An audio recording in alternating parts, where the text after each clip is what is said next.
marah-marah ke istri. Saya dengar istri saya bahkan nangis. Pas saya ketemu dengan penyidik, istri saya dalam kondisi menangis karena ceritanya dibawa, dibentak-bentak, dimarah-marah sama penyidik. Oke, jadi kejanggalannya apa lagi yang kamu alami? Sebutin aja, biar banyak tuh sebutin satu-satu. Saya sabar menunggu. Balik ke yang tadi, jadi kejanggalannya itu banyak.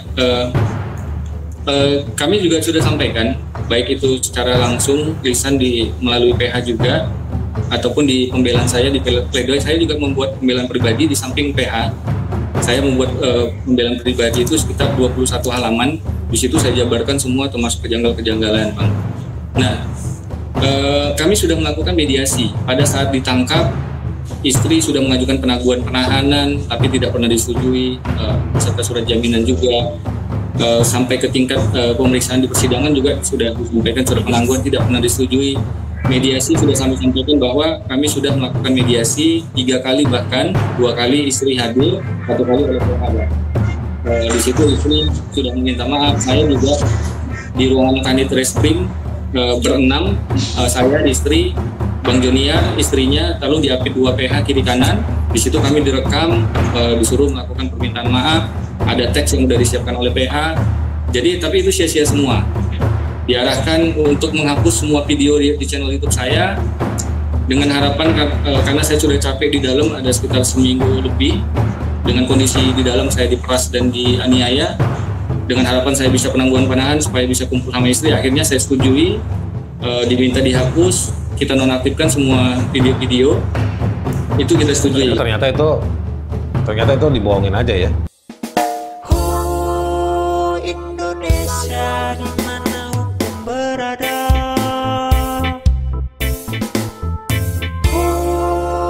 Indonesia sedang darurat hukum keadilan. Oke teman-teman, kembali ke poin yang akan saya sampaikan, yaitu kasus ini bermula dari saksi pelapor atau oknum pelapor ini yang tidak suka atau merasa nama baiknya dicemarkan karena disebut, kalau kita baca di Kompas TV, keduanya dianggap menyebar hoax karena korban merasa tidak pernah menunggak pajak. Berarti artinya di sini korban merasa tidak senang karena disebutkan menunggak. Ada kata-kata menunggak pajak terhadap mobil yang dia pakai.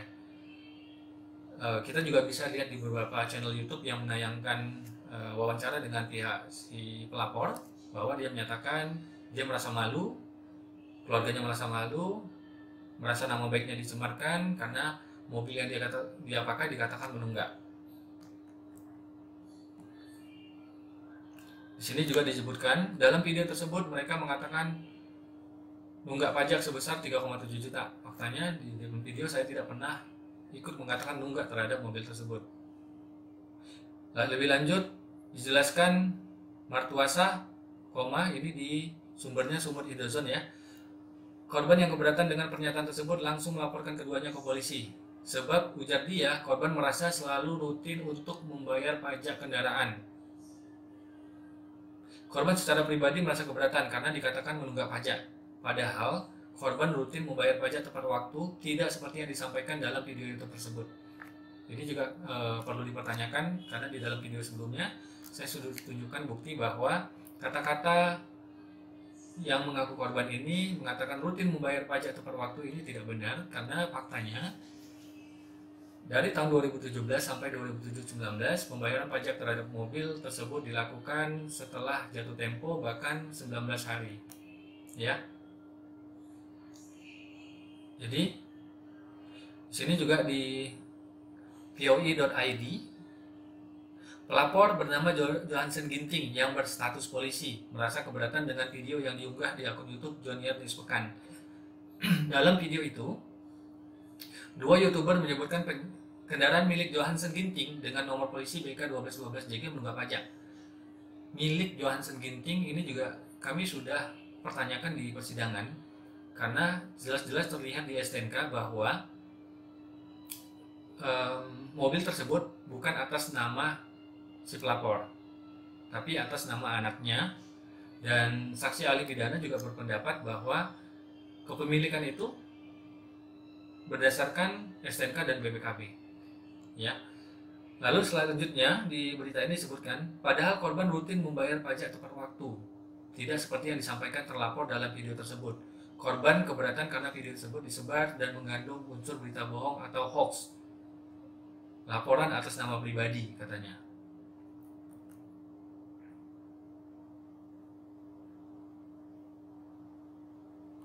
Ya, jadi berulang kali di waspada juga disebutkan di sini. Di sini juga disebutkan masalahnya ya karena kata-kata menunggak tersebut ya. Jadi ini hanya sebagian dari jejak digital yang saya ambil dari internet. Jadi permasalahannya itu hanya dari kata menunggak.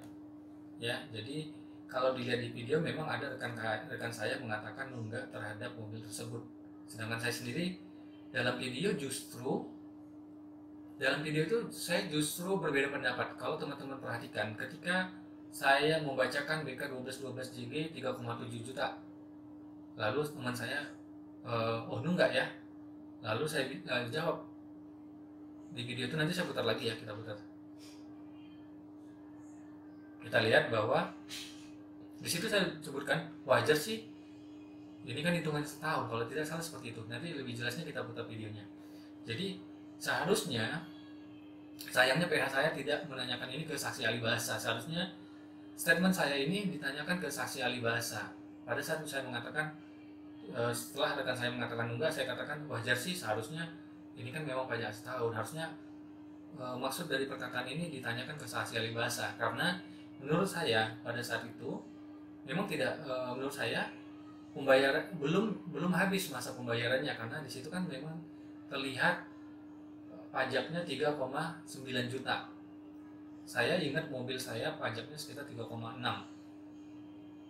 Mobil tersebut masuk kategori SUV ya, sedangkan mobil saya 3,6 itu masih bukan SUV. Menurut saya itu masih 1 tahun. Jadi karena itu saya tidak mengatakan menunggak atau apapun. Karena itu seharusnya ini ditanyakan ke saksi ahli bahasa. Di situ terjadi perbedaan pendapat antara saya dengan rekan saya. Rekan saya mengatakan enggak, saya tidak mengatakan enggak, bahkan berbeda pendapat. Tapi justru di BAP saya dituduhkan mengatakan menunggak.